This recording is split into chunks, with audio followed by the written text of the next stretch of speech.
Good evening to all of you. आज के इस वीडियो में हम यहाँ पे बात करने वाले हैं हिमाचल प्रदेश जीके का हिस्ट्री का सेक्शन। 9th सेक्शन है हमारा। कंप्लीट करेंगे हम हिस्ट्री जो इसकी हिमाचल प्रदेश की। सबसे पहले तो देखिए हमने हमने बात की थी सनद की। देखो जब 1815 में गोरखा अंग्रेज युद्ध हुआ था, ठीक है, तो उससे पहले जो आपकी उस समय भी और उससे पहले भी जो काफी सारी जो अंग्रेजों ने सनदें हड़प ली थी, ठीक है। गोरखों ने भी हड़पी थी, लेकिन जो गोरखे जब हार गए थे तो जो जो जितनी भी उन्होंने भूमि कैप्चर की थी वो सब किसके पास चली गई थी? आपके अंग्रेजों के पास चली गई थी।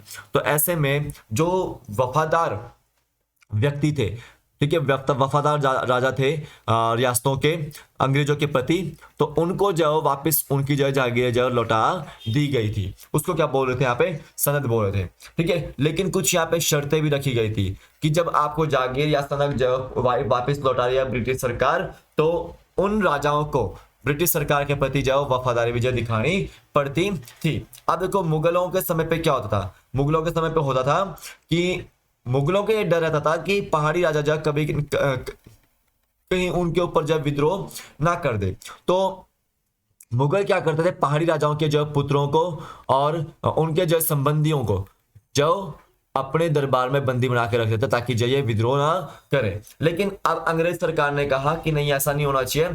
हम इनको क्या करते हैं कि सनद जो प्रोवाइड कर देते हैं, वापस इनकी जो जागीर हमने जो ली है वो प्रोवाइड कर देते हैं। बदले में इनको क्या देना पड़ेगा कि ये सारे के सारे राजा जो है हमारे पहाड़ी राजा, वो हमारे प्रति ब्रिटिश सरकार के प्रति जो वफादार जो रहे, ठीक है। ये आपको ध्यान देना है। अब सिंपल ध्यान दो कि कुछ ऐसी रियासतें भी थी जो आपकी ब्रिटिश सरकार के प्रति उनको लग रहा था कि वो वफादार नहीं है, ठीक है। ब्रिटिश सरकार को लग रहा था कि वो वफादार नहीं है, तो बुशर रियासत उसमें से एक रियासत थी जो है आपकी ब्रिटिश सरकार के विरुद्ध जो जाती थी। तो याद रखो, इनको जो सनद तो वापस लौटा दी थी, लेकिन कुछ जो नजराना यहाँ पे जो पेश करना पड़ता था, ठीक है। यहाँ पे जो कुछ रुपया जो यहाँ पे उनको पे करना पड़ता था, ठीक है। इसको याद रखना है। अब सिंपल ध्यान दो, ये तो सनद थी, हमने ये आपको बताया। अब मैं कुछ इंपॉर्टेंट चीजें बता रहा हूँ कि 1815 में नेपाल के जो अमर सिंह थापा थे, उनके बीच में एवं अंग्रेजों के बीच में, ब्रिटिशर्स के बीच में सिंगोली की संधि होती है। क्यों, कब होती है सिंगोली की संधि? 1815 में। लेकिन जो नेपाली थे जितने भी अमर सिंह थापा थे, वो कब मानते हैं इस संधि को? 1816 में मानते हैं, ठीक है। अकॉर्डिंग टू सेंट्रल गवर्नमेंट आपकी सिंगोली की संधि 1816 में हुई थी। और यहाँ पे देखो क्यों हुई वो 1616 में? क्योंकि जो नेपाल के जो अमर सिंह थापा थे उन्होंने उस संधि को 1616 में अर्जी दी, लेकिन वो असल में हुई कब थी? 1815 में हुई थी। ये आपको ध्यान देना है, ठीक है। अब देखिए यहाँ पे कुछ इंपॉर्टेंट चीजें बताता हूं आपको, मैं डेट्स बताता हूं कि 1815 में सिंगोली की संधि हुई, याद रखना है। 1809 में ज्वालामुखी की संधि हुई। 1839 में रणजीत सिंह की मृत्यु हो गई थी, ठीक है। ज्वालामुखी की संधि किस किस के बीच में हुई थी? राजा संसार चंद और रणजीत सिंह के बीच में, ठीक है। और राजा संसार चंद ने रणजीत सिंह को कितने गांव दिए थे भेंट में? 66 गांव थे, और नगरकोट का किला था। याद रखेंगे 1846 में लाहौर की संधि होती है,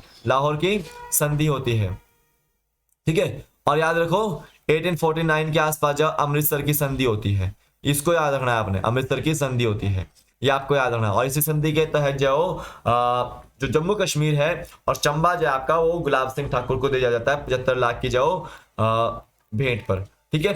याद रखना है, ठीक है, इसको आपने ध्यान देना है। अब यहाँ पे बात करते हैं आज के लेक्चर में रीत के बारे में। किसके बारे में? रीत के बारे में। तो रीत होता क्या है कि पति जो यहाँ पे विवाह करते समय जो पत्नी को जो आभूषण देता है, ठीक है, या कपड़े देता है, उसकी कीमत को यहाँ पे क्या बोला जाता है? रीत बोला जाता है। क्या बोला जाता है? रीत बोला जाता है। कि पति जो पत्नी को विवाह पर जो आभूषण और कपड़े दे रहा है उसको क्या बोल रहे हैं आप? रीत बोल रहे हैं, ठीक है। या फिर बोल सकता है कि जो पति विवाह के दौरान खर्च करता है अपनी पत्नी को लाने के लिए, अपनी पत्नी से अपनी जो अर्धांगिनी होने वाली होती है उससे विवाह करने के लिए, उसको भी रीत में जो जोड़ा जाता है, ठीक है। अगर मान लो पति और पत्नी में कोई संबंध तनावपूर्ण हो गए, ठीक है, अगर पति और पत्नी में संबंध जो है तनावपूर्ण हो गए, तो पत्नी जो अपने मायके वापस चली जाती है और मायके जाकर वो डिवोर्स की मांग करती है। लेकिन यहाँ देखो डिवोर्स ऐसे नहीं होता था। कैसे होता था कि जो लड़की का पिता होता था, तो वो अपने दामाद को, ठीक है, रीत की राशि जो उसने जो खर्च की है विवाह के समय, रीत की राशि प्लस 1 रुपया जाओ एक्स्ट्रा ऐड करके जाओ अपने दामाद को जाओ दे रहा था। इसको क्या बोलते थे वो, छेद भराई बोलते थे। क्या बोलते थे, छेद भराई इसको जाओ बोलते थे। ठीक है, और इसको इस प्रक्रिया को करने से जाओ यहाँ पे जो तलाक की प्रक्रिया थी, जो तलाक की जो है प्रक्रिया थी वो पूरी हो जाती थी। अब देखो शास्त्रों के अनुसार ये आपको याद रखना है, एक असुर विवाह होता है, 8 विवाहों में एक असुर विवाह होता है। तो ये जो रीत की प्रक्रिया थी और ये जो छेद भराई की प्रक्रिया थी, ये आपकी किससे मिलती थी, असुर विवाह से जाओ मिलती थी। इसका आपने याद रखना है। अब देखिए सिरमौर गजट के अनुसार रीत एक अनुबंध विवाह है जिसे स्त्री मुआवजा देकर तोड़ सकती है। सिरमौर गजट क्या बोलता है कि अब यहाँ पे देखो क्या हो रहा है कि पति जाओ शादी करने के लिए पत्नी को जाओ कुछ आभूषण और कपड़े दे रहा है। ठीक है, अगर मान लो पत्नी जाओ उसके साथ नहीं रहना चाहती है तो वापस जाओ पत्नी को मुआवजा देना पड़ता है। ठीक है, तो ये देखो अनुबंध हो गया है। क्या हो गया ये, कॉन्ट्रैक्ट होगा। क्या हो गया ये, कॉन्ट्रैक्ट हो गया। तो सिरमौर गजट के अनुसार रीत जाओ एक अनुबंध विवाह है, याद रखना है। और पत्नी जाओ कभी भी जाओ मुआवजा देकर इसको तोड़ सकती है। अकॉर्डिंग टू 1925 कर्नल बेस इसे विवाह नहीं माना बल्कि इस पहले पति को मुआवजा देने और अपनी मर्जी से दूसरा विवाह करने की छूट कहा, इसने ये कहा था। ठीक है, यहाँ पे बोला इसने कि हम इसको विवाह नहीं बोल सकते, हम इसको शादी नहीं बोल सकते। ठीक है, कि पहले पति को मुआवजा दो उसके बाद जाओ अपनी मर्जी से जाओ दूसरा विवाह जाओ कर लो, इसको हम विवाह जाओ नहीं बोल सकते। ठीक है, अब देखिए डॉक्टर वाई एस परमार के अनुसार रीत एक व्यवस्था थी जो कुछ के लिए विवाह और कुछ के लिए पुनर्विवाह या तलाक का नाम थी। तो देखो डॉक्टर वाई एस परमार जो हिमाचल प्रदेश के निर्माता हैं और हिमाचल प्रदेश के पहले मुख्यमंत्री हैं, उन्होंने कहा कि ये एक व्यवस्था थी जो कुछ के लिए विवाह है और कुछ के लिए पुनर्विवाह और कुछ के लिए जय तलाक है। और देखिए कांगड़ा, बुशर, कुल्लू, सिराज, लाहौल में रीत को उन्होंने विवाह का रूप माना जबकि सिरमौर में यह विघटन तलाक का जो रूप था। तो देखो सिरमौर में ये आपका रीत की प्रक्रिया जो ज्यादा थी। रीत तो एक तरह से विवाह के समय आभूषण देते हैं, लेकिन जो आपका जो ये मुआवजा दिया जा रहा था वापस डिवोर्स देने के लिए, ठीक है, तो वो आपका जाओ सिरमौर में उसको जो तलाक का नाम दिया गया था। क्या दिया गया था, तलाक का नाम दिया गया था। अब देखिए स्त्री में सिरमौर में स्त्री अपने पति को रीत लौटा दूसरा पति चुन सकती थी और पूर्व पति रीत लेने से मना भी नहीं कर पाता था। ये भी आपको याद रखना है। तो सिरमौर में ये देखने को मिलता है कि जो बहुपति प्रथा भी यहाँ पे आपको देखने को मिलती है। और ये आपको जो रीत वाली प्रक्रिया है जिसमें महिला जाओ अपना मुआवजा लौटा कर जाओ दूसरा विवाह करती है, वो भी आपको यहाँ पर देखने को मिल रही है। अब देखिए वह रीत की राशि पर जरूर आपत्ति कर सकता था। ठीक है, अब यहाँ पे रीत तो ले सकता था, पति उसके लिए मना भी नहीं करता था, लेकिन जो रीत की जो आपत्ति थी, रीत की जो राशि की आपत्ति थी वो उस पर जाओ रीत की राशि थी जो वो उस पे जाओ पति जाओ उस पे आपत्ति जाओ कर सकता था। और देखिए रीत एक ऐसा अस्थायी विवाह था जिसमें कोई समारोह नहीं होता, याद रखना है। इसमें स्त्री अपने पति को छोड़कर अपने प्रेमी को अपना नया पति बना लेती थी यदि वह प्रेमी उसके पहले पति को वधु धन लौटा दे जो उसके पहले पति ने स्त्री के माता पिता को विवाह के समय दिया था। सिंपल ध्यान दो यहाँ पे रीत को यहाँ पे जाओ क्या बोला गया है कि स्त्री अपने पति को छोड़कर अपने प्रेमी के साथ जाओ यहाँ पे अपना नया जाओ विवाह करती थी और अपना नया पति जाओ बना लेती थी। ठीक है, यदि वह प्रेमी जाओ उसके पहले पति को जाओ जो रीत जो है वो लौटा देता था तो उसके पहले पति ने स्त्री के माता पिता को विवाह के समय दिया था।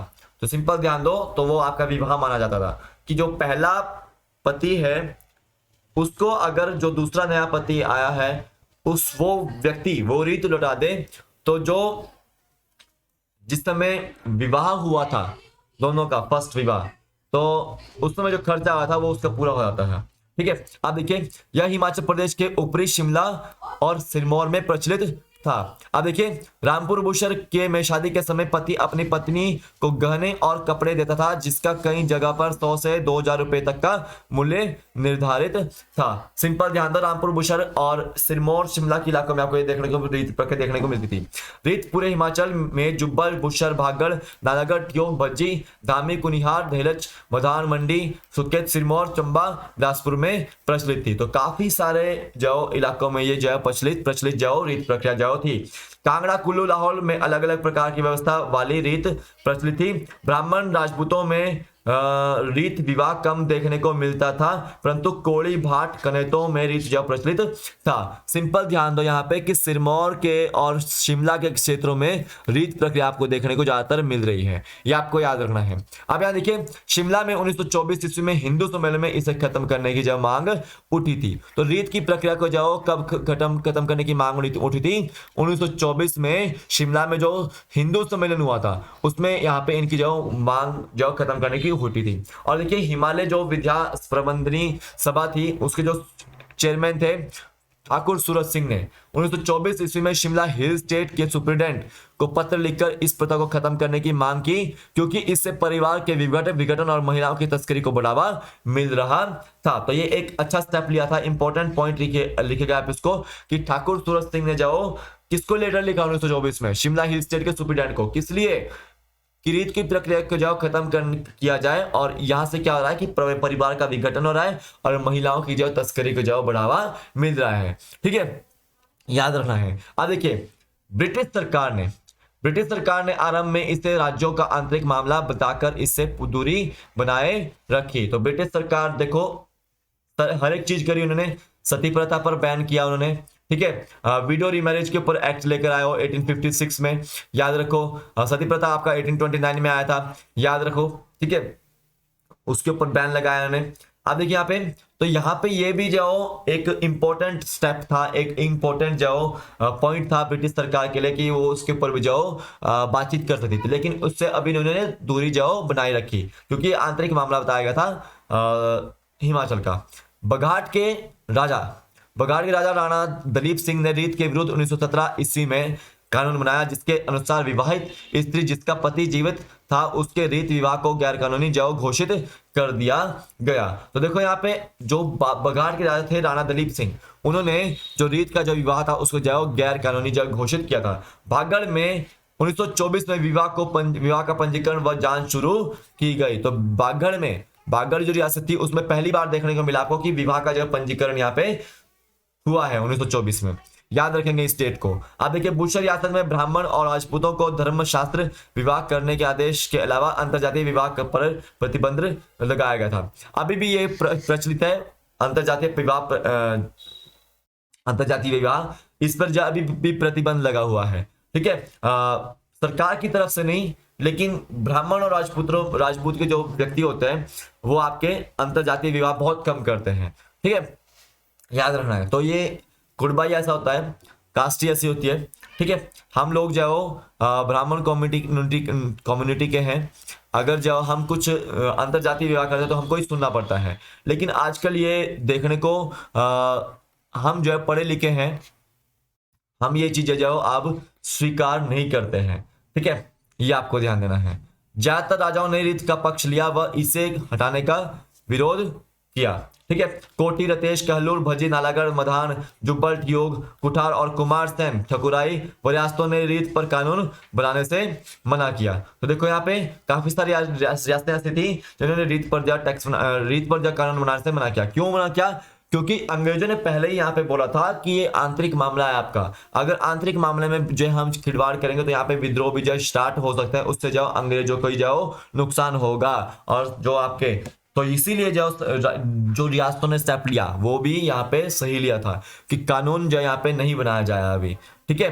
अब तो वैसे काफी सारे कानून है इसके पीछे, लेकिन उस समय यही डर और था कि जब हमारे ऊपर विद्रोह हो गया तो हमारी जो है वो सत्ता जो है चली जाएगी, ठीक है। अब यहाँ पे देखिए, हिमालय विद्या प्रबंधनी सभा और ब्रिटिश दबाव में 16 जुलाई 1926 को 21 पहाड़ी राज्यों में ने सम्मेलन कर रीत को खत्म करने व विवाह से जुड़े नियम बनाने का फैसला लिया। तो देखो 1926 में एक स्टेप लिया गया कि हम रीत को खत्म करेंगे और विवाह से जुड़े जो नियम है उसको जो बनाने का फैसला लेंगे। रीत के बुरे प्रभाव के अतिरिक्त कुछ सकारात्मक प्रभाव भी देखे, जैसे कांगड़ा में कन्या हत्या में कमी, अन्य क्षेत्रों में बाल विवाह का रुकना, विधवा विवाह होना, आसानी से तलाक, दहेज के स्थान पर वधु धन को का होना आदि महिलाओं की समाज में सशक्त स्थिति को दर्शाते हुए। तो सिंपल ध्यान दो, रीत के नुकसान भी थे और फायदे भी थे। फायदा ये था कि जैसे कन्या हत्या होती थी तो उसमें कमी देखने को मिली। क्यों देखने को मिली? क्योंकि उसको पता है कि पति की तरफ से जो उसको आभूषण मिलेंगे, उसको जो कपड़े मिलेंगे, ठीक है, तो उनके घर वालों को पता है कि इसको काफी सारा कुछ मिल जाएगा, ठीक है। अब देखो बाल विवाह का जो रुकना स्टार्ट हो गया, यहाँ पे बाल विवाह इसकी वजह से रुक गए थे, विधवा विवाह होने लग गए थे, ठीक है, जो उस समय आपके जो काफी उनको बोलते थे कि जो विधवा विवाह अच्छा नहीं होता, लेकिन विधवा को भी जीने का अधिकार है। तो विधवा विवाह जो इसकी रीत की वजह से, रीत विवाह की वजह से जो होने लग गए थे, और आसानी से तलाक भी जो मिलने यहाँ पे जो लग गया था, और दहेज की जो स्थान पर जो वधु धन का होना ये भी जो हो गया था। दहेज यहाँ उसमें समय जो प्रचलित नहीं था, लेकिन प्रचलित था, ठीक है, लेकिन उसकी जगह पे जाओ वधु धन का जाओ होना यहाँ पे फायदामंद पहुंचा रहा था। यहाँ देखिए लाहौर की संधि से पहाड़ी राजाओं का अंग्रेजों से मोह भंग होने लगा, क्योंकि अंग्रेजों ने उन्हें उनकी पुरानी जागीरें नहीं दी थी। तो देखो लाहौर की संधि आपको पता है, मैंने आपको बताया था 1846 में हुई थी। तो देखो यहाँ पे काफी सारे राजाओं का जो अंग्रेजों से मोह भंग हो गया था, क्योंकि आपको पता है मैंने बताया आपको लाहौर की संधि में जम्मू कश्मीर और चंबा का कुछ क्षेत्र जो थे वो चले गए थे गुलाब सिंह के पास, ठीक है, या फिर ये बोल सकते हैं सॉरी वो आपका जब सिख युद्ध हुआ था, अंतिम सिख युद्ध हुआ था तो उस समय हुआ था वो, ठीक है। अब इसमें ये आप समझ सकते हैं कि जो पहाड़ी राजाओं के को क्यों अंग्रेजों से मोह भंग होने लगा, क्यों होने लगा? क्योंकि 1815 में गोरखों ने कैप्चर किया हुआ था, लेकिन सिंगोली की संधि होती है, मैंने आपको पहले बताया था, सिंगोली की संधि होती है, अंग्रेज जी जाते हैं तो अंग्रेज कुछ सनदें प्रोवाइड कर देते हैं, कुछ नहीं करते हैं, कुछ को अपने पास ही रखते हैं, ठीक है। देखो दूसरे ब्रिटिश सिख युद्ध में कांगड़ा पहाड़ी की रियासतों ने सिखों का अंग्रेजों के विरुद्ध साथ दिया था। तो सिंपल ध्यान दो, कांगड़ा पहाड़ी की रियासतों ने जाओ सिखों को, ठीक है, तो सिखों का जब साथ दिया था अंग्रेजों के विरुद्ध, ठीक है, याद रखना है। अब देखिए नूरपुर, कांगड़ा, जसवा, दतारपुर की पहाड़ी रियासतों ने अंग्रेजों के खिलाफ 1848 ईस्वी में विद्रोह किया, जिसे कमिश्नर लॉरेंस ने दबा दिया था। तो 1848 में आपका विद्रोह हुआ था, नूरपुर, कांगड़ा, जसवा, दतारपुर की पहाड़ी रियासतों ने जो अंग्रेजों के जो खिलाफ जो यहाँ पे विद्रोह किया था, और उसको किसने दबा था? कमिश्नर लॉरेंस ने दबा दिया था। अब देखिए सभी को गिरफ्तार कर अल्मोड़ा ले जाया गया, जहां उनकी मृत्यु हो गई। नूरपुर के वजीर राम सिंह पठानिया 1848 में अंग्रेजों से टक्कर लेते हैं। किससे लेते हैं? अंग्रेजों से टक्कर लेते हैं। उन्हें शाहपुर के पास जो डाले की धार है उसमें अंग्रेजों ने हराया, और देखो उन्हें एक ब्राह्मण पहाड़ चंद ने धोखा दिया था। किसने जो धोखा दिया था? उनको ब्राह्मण ने धोखा दिया था। अब देखिए वजीर राम सिंह पठानिया ने को सिंगापुर भेज दिया गया, जहां उनकी मृत्यु हो गई। तो देखो वजीर राम सिंह पठानिया को जो कहां भेजा गया? सिंगापुर भेजा गया था। और हिमाचल प्रदेश में कंपनी सरकार के विरुद्ध विद्रोह की पहली चिंगारी 20 अप्रैल 1857 को ईस्वी में कसौली सैनिक छावनी में भड़की, जब अंबाला राइफल डिपो के 6 देशी सैनिकों ने कसौली में एक पुलिस चौकी में आग लगा दी। तो देखो 1857 क्रांति की जब पहली शुरुआत यहाँ पे होती है, ठीक है। कहां से होती है वो? कसौली में एक सैनिक छावनी है, ठीक है, कसौली में एक सैनिक छावनी है, वहां से जाओ स्टार्ट होती है, ठीक है, ठीक है। तो देखो यहाँ पे 20 अप्रैल 1857 को वो स्टार्ट होती है, इसको आपने याद रखना है। जो आपके जो अंबाला डिपो के जो राइफल डिपो के जो 6 देशी सैनिक थे, उन्होंने जो कसौली में एक जो पुलिस चौकी में जो आग लगा दी थी। तो 1857 की क्रांति जो आपकी स्टार्ट हो गई है। अब देखिए जनसाधारण में असंतोष भी था। अंग्रेज अधिकारियों द्वारा जनसाधारण के धार्मिक जीवन और सामाजिक राजनीतिक रीति रिवाजों में अनावश्यक हस्तक्षेप और पक्षपातपूर्ण नीतियों से लोगों में रोष फैल गया। अब देखो अंग्रेज, ये 1857 की क्रांति आपको पता है कि क्यों हुई थी, ठीक है, कि पहले तो अंग्रेज जो हिंदू मुस्लिम को डिवाइड करने की कोशिश कर रहे थे, ठीक है, और हिंदुओं में भी जो कम्युनिटीज बटी हुई थी उसको भी जो डिवाइड करने की जो यहाँ पे कोशिश कर रहे थे, ठीक है, हस्तक्षेप कर रहे थे वो। और यहाँ पे जो धार्मिक जो सामाजिक रीति रिवाज थे उसमें भी जो हस्तक्षेप यहाँ पे कर रहे थे, और पक्षपातपूर्ण जो नीतियां जो यहाँ पे अपना रहे थे। जैसे कि आपका 1829 में सती प्रथा पे बैन लगाया, फिर आपका 1856 में आपका जो वीडियो रीमैरिज एक्ट लाया गया, तो ऐसे में ये आपके जो हिंदू रीति रिवाज या फिर जो धार्मिक जीवन और सामाजिक जीवन से जो जीवन में हस्तक्षेप किया जा रहा था यहाँ पे। ठीक है, अब देखो पहाड़ी राजाओं में असंतोष भी फैला था। शिमला पहाड़ी रियासतों में अनावश्यक हस्तक्षेप तथा कांगड़ा के पास पहाड़ी रियासतों में क्या अनेक राजवंशों की समाप्ति से पहाड़ी राजाओं में असंतोष था। क्यों था पहाड़ी राजाओं में असंतोष? क्योंकि सनद तो प्रोवाइड कर दी थी, ठीक है, लेकिन वहां पे उनको जो वफादारी जो वफादार होना पड़ता था अंग्रेजों के प्रति। और देखो शिमला की पहाड़ी रियासत इसलिए नाराज भी थी क्योंकि उनको जो नजराना देना पड़ रहा था। क्या देना पड़ रहा था? कुछ टैक्स या कर देना पड़ रहा था अंग्रेजी सरकार को। अब देखिए देशी सैनिकों से पक्षपातपूर्ण व्यवहार। देशी सैनिक जो आपके जो आपके अंग्रेज सैनिक के अंग्रेजों की सेना के अंदर के जो देशी सैनिक थे उसके साथ पक्षपातपूर्ण व्यवहार, यानी कि उनको जाओ समय पे सैलरी नहीं देना और सैलरी जाओ कम देना, उनको जाओ हाईएस्ट रैंक सूबेदार तक का ही देना। ठीक है, देखो ठीक है, कोई भी भारतीय जल सैनिक स्टाफ अफसर नहीं बन सकता था, ये भी आपको बोला गया था।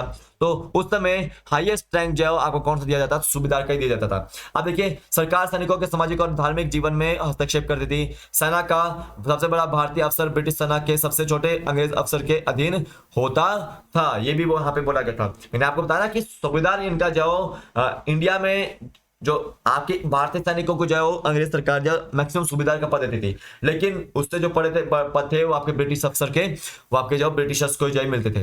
देखो उन्हें भारत के बाहर भी लड़ने भेजा जाता था और वहां पे भी जो उनके साथ शोषण होता था और उनको जो कम सैलरी जो दी जाती थी। ये भी आपको जो 1857 की क्रांति का जो एक महत्वपूर्ण जो एक तरह से डिसएडवांटेज था अंग्रेजों के लिए। अब देखो लॉर्ड डलहौजी की जो लैप्स की जो नीति थी, डॉक्ट्रिन ऑफ लैप्स, जो कि आपका 1848 में आई थी, जिसके तहत सतारा जो आपका कैप्चर किया गया था लॉर्ड डलहौजी द्वारा। तो देखो 1857 की क्रांति का जो ये भी एक कारण बना था। और देखो सबसे बड़ा कारण ये था कि चर्बी वाले कारतूस यूज किया जाता है किसमें? राइफल में, एनफील्ड राइफल में। ठीक है, देखो उसमें किसके कारतूस थे? चर्बी वाले, गाय और सुअर की चर्बी वाले। तो इसमें क्या होता है, हिंदू और मुस्लिम को जो सैनिकों को जो हिंदू और मुस्लिम को जो डिवाइड करने की कोशिश हो रही थी। तो ऐसा करने से जो हिंदू और मुस्लिम सैनिकों ने जो इनकार कर दिया।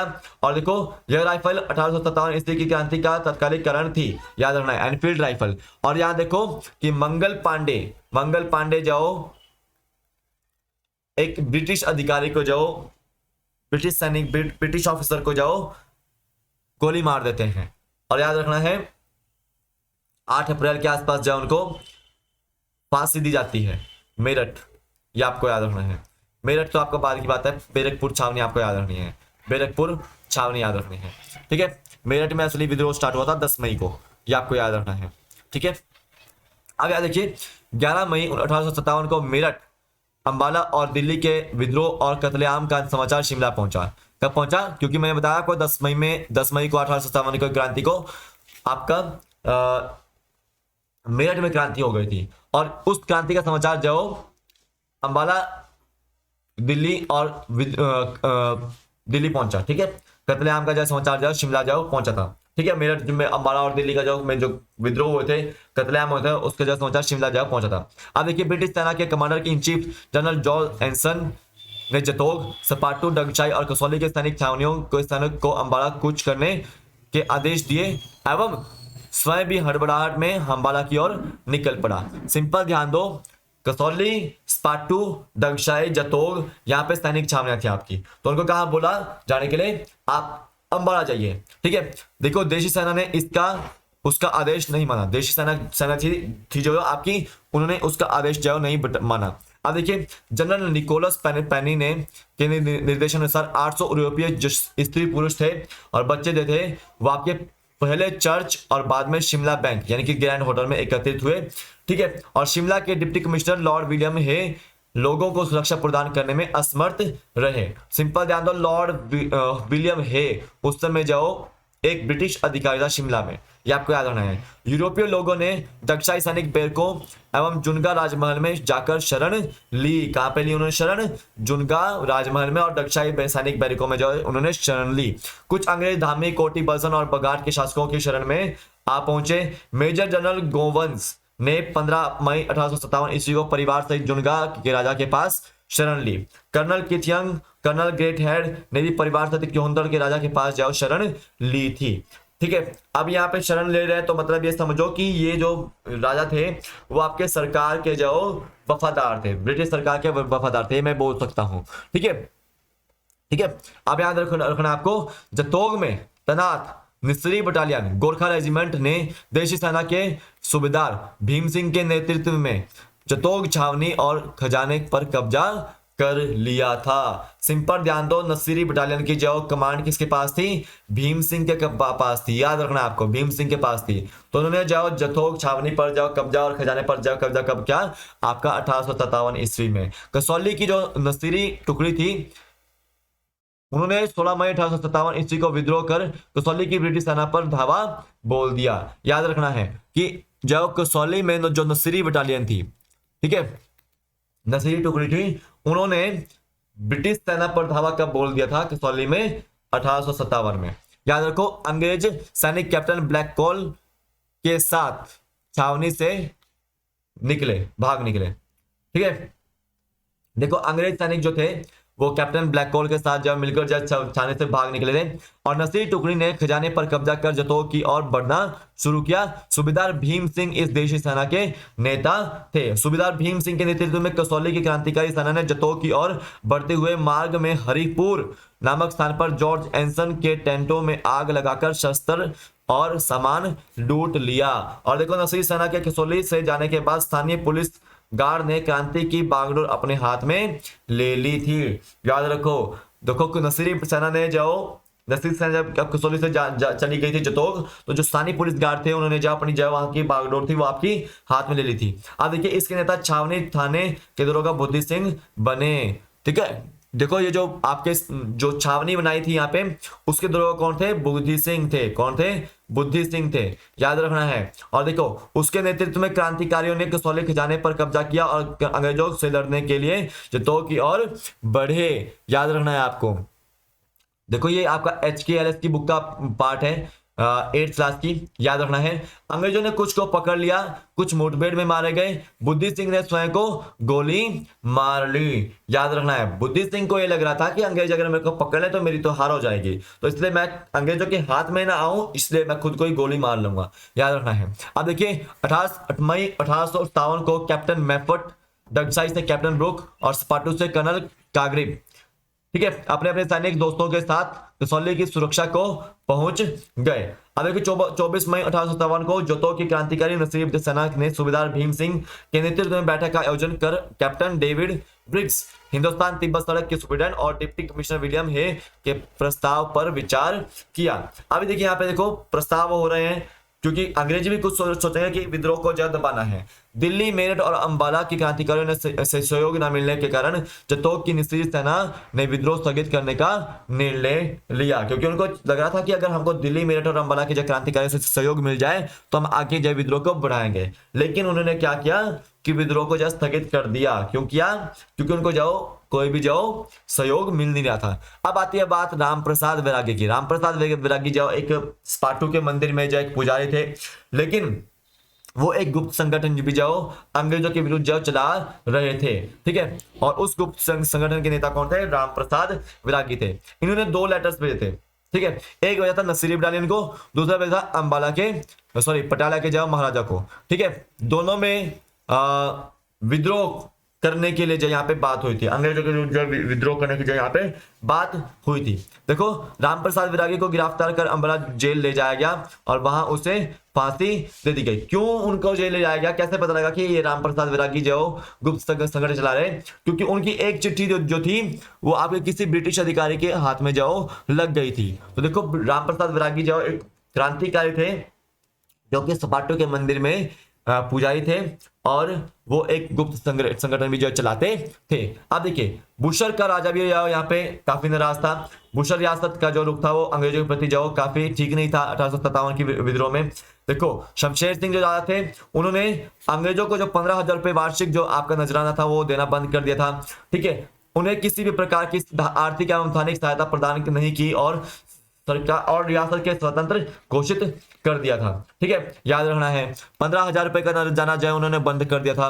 कई जगह आज के लिए 30,000 भी दिया हुआ है, इसको भी आप देख सकते हैं। अंग्रेज अफसरों, कर्मचारियों, पर्यटकों और व्यापारियों के प्रति प्रतिकूल रवैया अपनाया गया वहां पर, ठीक है। और देखो शिमला के डिप्टी कमिश्नर विलियम हे और पहाड़ी रास्तों के पॉलिटिकल एजेंट बुशर के राजा के विरुद्ध कार्रवाई करना चाहते थे, परंतु सेना की कमी और हिंदुस्तान तिब्बत सड़क के निर्माण की वजह से राजा के विरुद्ध कोई कार्रवाई नहीं कर पाया। तो देखो कौन ऐसा राजा था जिसने, कौन सी ऐसी रियासत थी जिसने अंग्रेजों के विरुद्ध 1857 में विद्रोह किया? आपका वो बुशर रियासत, शमशेर सिंह उस समय राजा थे और उन्होंने नजराना बंद कर दिया था। तो विलियम हे सोचता था कि हम इसको जो कंट्रोल में लाएंगे, लेकिन वो कंट्रोल में ला नहीं पाया। इसको क्यों नहीं ला पाया? क्योंकि एक तो सेना की कमी थी, क्योंकि आपके विद्रोह बड़े बड़े हो रहे थे, तो वहां पे सेना लगी हुई थी, और दूसरा हिंदुस्तान तिब्बत सड़क का निर्माण जो है यहाँ पे चला हुआ था। ये आपको ध्यान देना है, ठीक है। अब देखिए 27 मई 1857 ईस्वी को ब्रिटिश सेनापति जनरल जॉर्ज एंसन कामबाला में देहांत होने के बाद sir H Bernard commander in chief नियुक्त किया गया, ठीक है। याद रखना है कि जॉर्ज एंसन की जो मृत्यु होती है वो आपकी देहांत होता है, वो कहां होता है? अंबाला में होता है। 28 मई 1857 को जतोग, स्पाटू, कसौली, डगशाई और कालका के देशी सैनिकों ने विद्रोह त्यागने का निर्णय लिया। ये भी आपको याद रखना है, ठीक है। तो देखो 28 मई 1857 को जाओ विद्रोह त्यागने का निर्णय यहाँ पे लिया गया था। क्यों लिया गया था? क्योंकि उनको भी जाओ दिल्ली मेरठ से जाओ अंबाला से सहायता नहीं मिल रही थी। 7 जून 1857 ईस्वी को शिमला म्यूनिसिपल कमेटी के president colonel C D Blair ने पंजाब के चीफ कमिश्नर लॉरेंस को पत्र भेज शिमला की सुरक्षा के लिए कैप्टन ब्रिग्स को मार्शल लॉ की शक्ति देने का आग्रह किया। किसको मार्शल लॉ की शक्ति देने का आग्रह किया था? यहाँ पे याद रखना है, कैप्टन ब्रिग्स को। परिणाम स्वरूप जॉन लॉरेंस ने विलियम हे को डबल बैरल गन वाले 20 जवान, 50 पुलिस और 100 देशी गार्ड जो दिए यहाँ पे।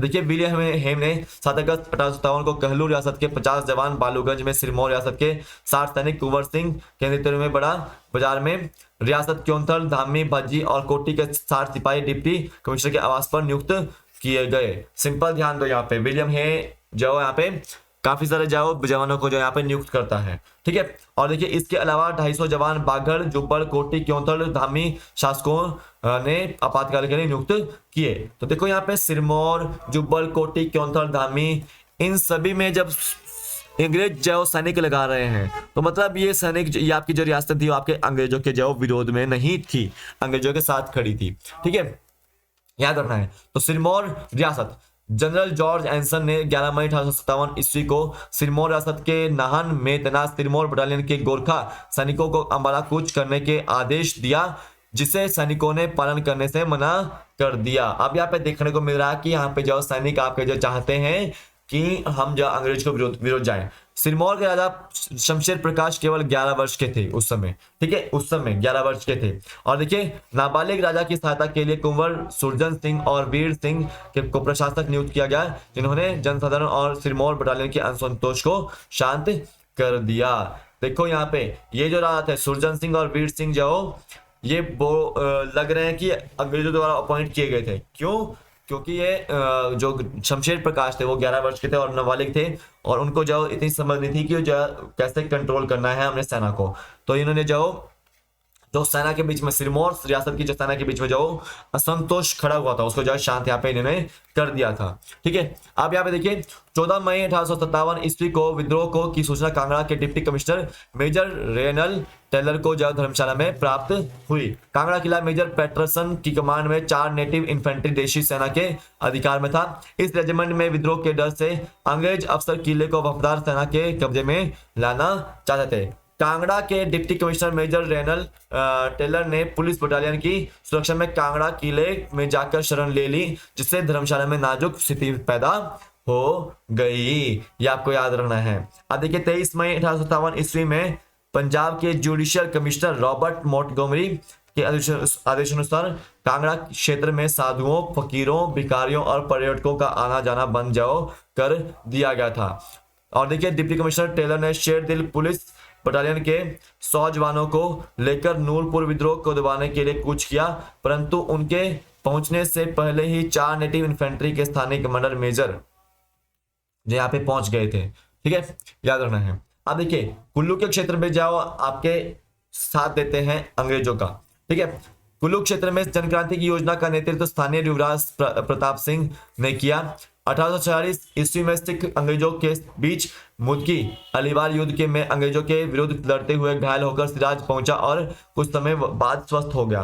अंग्रेज उसे मरा समझते थे। उसने 16 मई 1857 में सारे सिराज क्षेत्र में आजादी की भावना जागृत की, जिसमें उसका मुख्य सलाहकार सहयोगी उनका साला मियां वीर सिंह था। ठीक है, प्रताप सिंह और उसके साथी वीर सिंह को गिरफ्तार कर धर्मशाला में 3 अगस्त 1857 को फांसी दे दी गई थी। तो ये देखो यहाँ पे कुल्लू क्षेत्र जो आपका देखने को मिला है वो आपका अंग्रेजों के विरुद्ध ही देखने को मिल रहा है। ठीक है, अभी तक। ठीक है, लेकिन ये बोला जाता है कि कुल्लू रियासत भी आपके अंग्रेजों की जाओ साथ में खड़ी थी। ठीक है, ये आपको याद रखना है। तो युवराज प्रताप सिंह आपको याद रखना है, ये आपके अंग्रेजों के विरुद्ध था। तो आज के वीडियो में बस इतना ही है।